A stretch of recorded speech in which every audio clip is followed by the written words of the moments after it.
Hello friends, I am Dhwanil Shah and I am back with a new video. In this video, I will be solving a couple of previous year problem, one from the JEE Advanced 2012 and other from the JEE Mains 2012 of the topic Indefinite Integration. So let's start with the first question.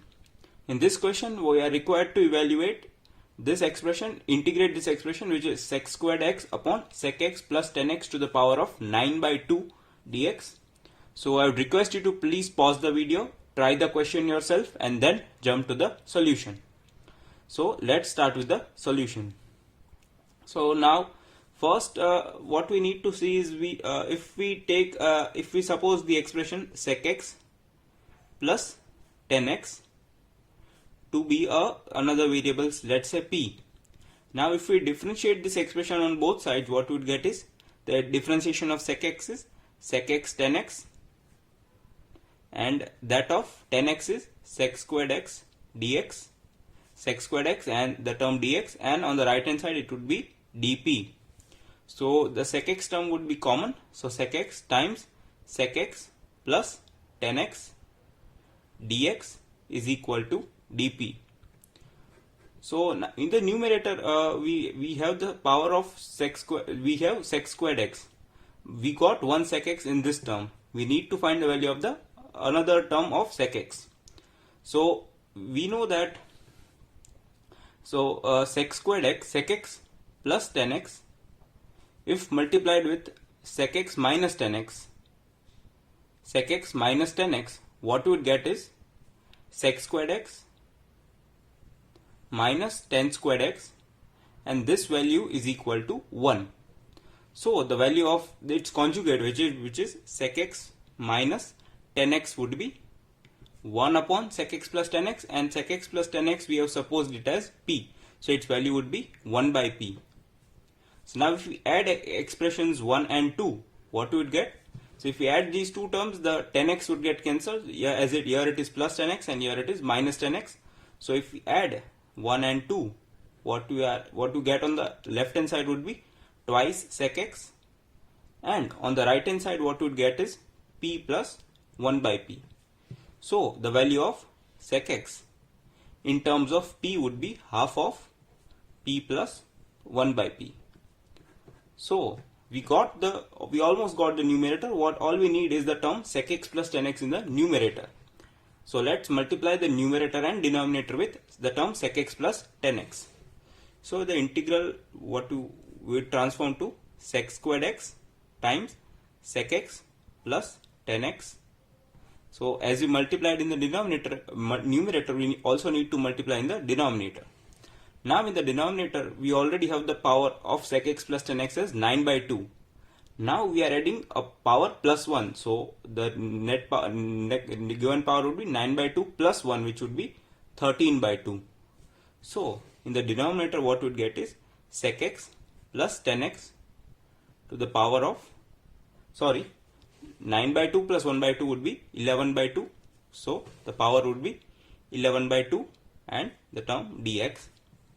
So now we have supposed the term sec x plus 10x as p. So in the denominator, what we would get is p to the power of 11 by 2.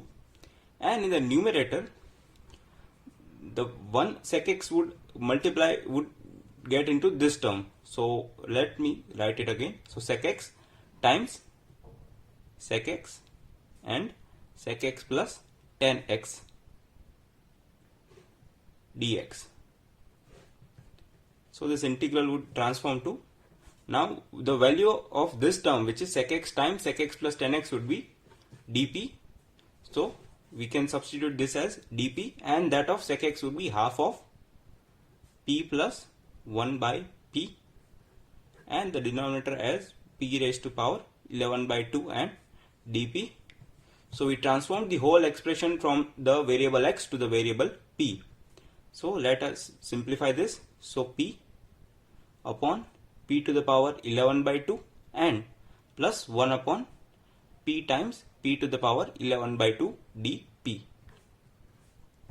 So this is the expression, and now this would be p to the power 1 and minus 11 by 2.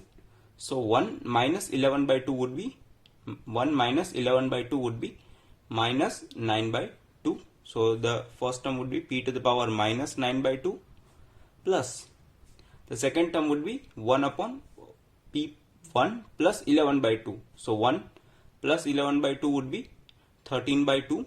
So the second term would be p to the power minus 13 by 2 dp.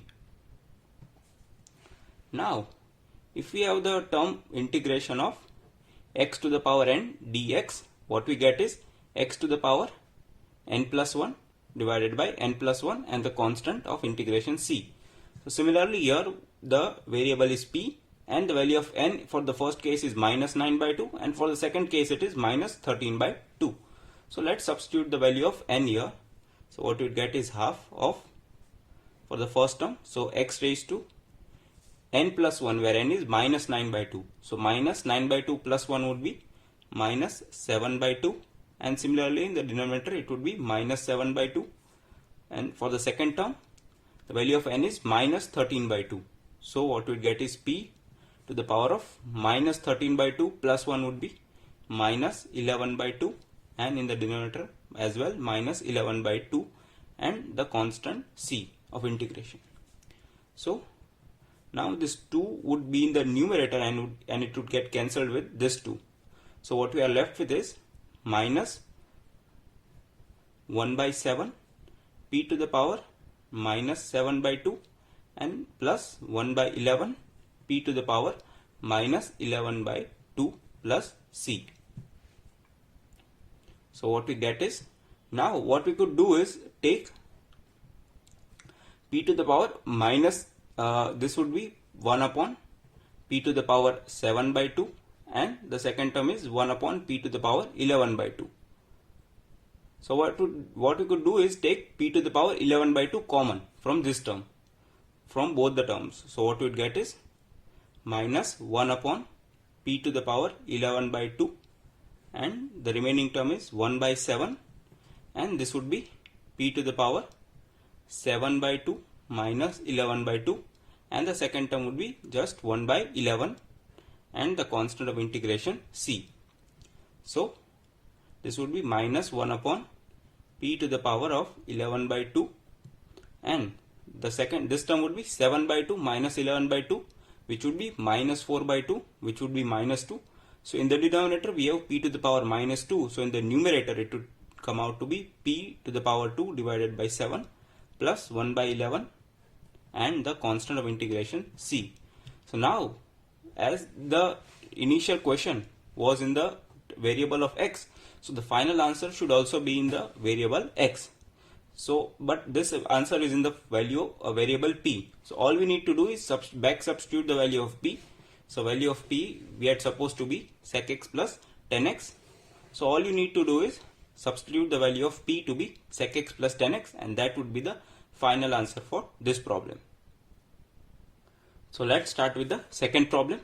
In the second problem we are given that the integration of this expression, which is 5 10x upon 10x minus 2 dx, is given as x plus a ln of sine minus 2 cos x plus k. This k is the constant of integration. So now what we need to find is the value of this constant a. So all we need to do is integrate this and find its form in this term, and then compare and find the value of a. So I would request you to please pause the video, try the question yourself, and then jump to the solution. So let's start with the solution. Now on the right hand side, what we could see that in the answer we have the term sin x minus 2 cos x, but on the left hand side we have the term 10x. So the first thought would be to convert 10x to sin x and cos x. So this integral I would turn out to be 5. Now 10x could be written as sin x upon cos x. Similarly, this 10x would be written as sin x upon cos x minus 2 dx. So now taking the LCM in the denominator, what we get is 5 sin x upon sin x minus 2 cos x dx.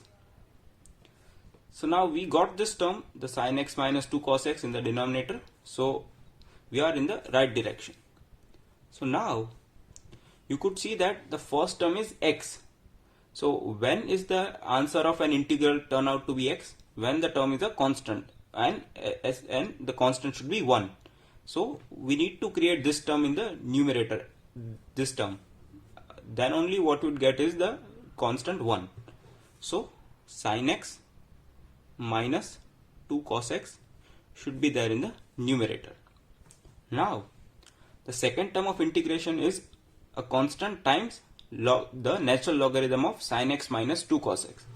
Now the property, when we would get a logarithmic answer of an integration, when the integral is of the form of f dash x upon fx dx.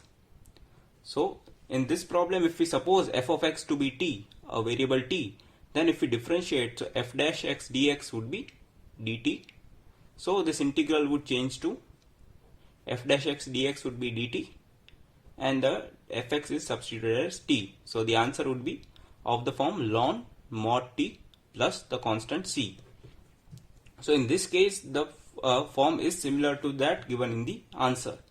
So we need to find the differentiation of this term and write it in the numerator.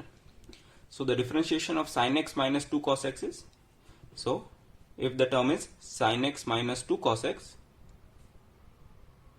its differentiation would be, so differentiation of sin x is cos x, and that of cos x is minus 2 sin x, so this would be plus, minus sin x, so this would be plus 2 sin x. So this term should be present in the numerator. So let's write this term. So plus cos x plus 2 sin x,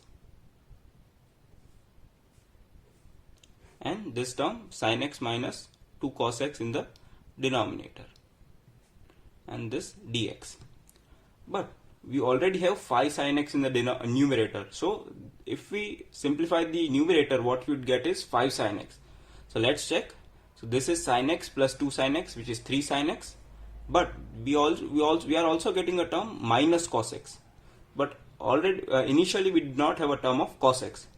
So what we could do is multiply this term with 2. So this minus 2 cos x would get cancelled with this plus 2 cos x, and the term would be sin x plus 4 sin x, and that would be 5 sin x. So the numerator remains the same. All we have done is modified it. So now just give the denominator individually to both the terms. So the first term would, both the terms would get cancelled. So the first term would be 1 plus twice of, the second term would be cos x plus 2 sin x upon sin x minus 2 cos x and dx. So now let's integrate this expression. So the first term would be, the constant integration of 1 is x plus twice the integration of cos x plus 2 sin x upon sin x minus 2 cos x dx. So we just now saw the property that integration of f dash x upon fx dx would be ln of f of x. We had supposed t to be f of x, so this term would be ln of f of x plus c. So in this case also we have the form f dash x upon fx. We just proved found the differentiation of sin x minus 2 cos x to be cos x plus 2 sin x. So the answer would be x plus 2, and this would be ln of mod sin x minus 2 cos x, which is f of x in this case, and plus the constant of integration k. And the answer was x plus, the answer given in the question was x plus a ln sin x minus 2 cos x plus k. So on comparing these two expressions, the value of a is equal to 2. So this is the final answer for the second question. If you like the video, do hit the like button and share the video with your friends who are currently in 11th or 12th. And if you haven't subscribed to my channel, do hit the subscribe button for more such interesting videos on mathematics. Till then, goodbye.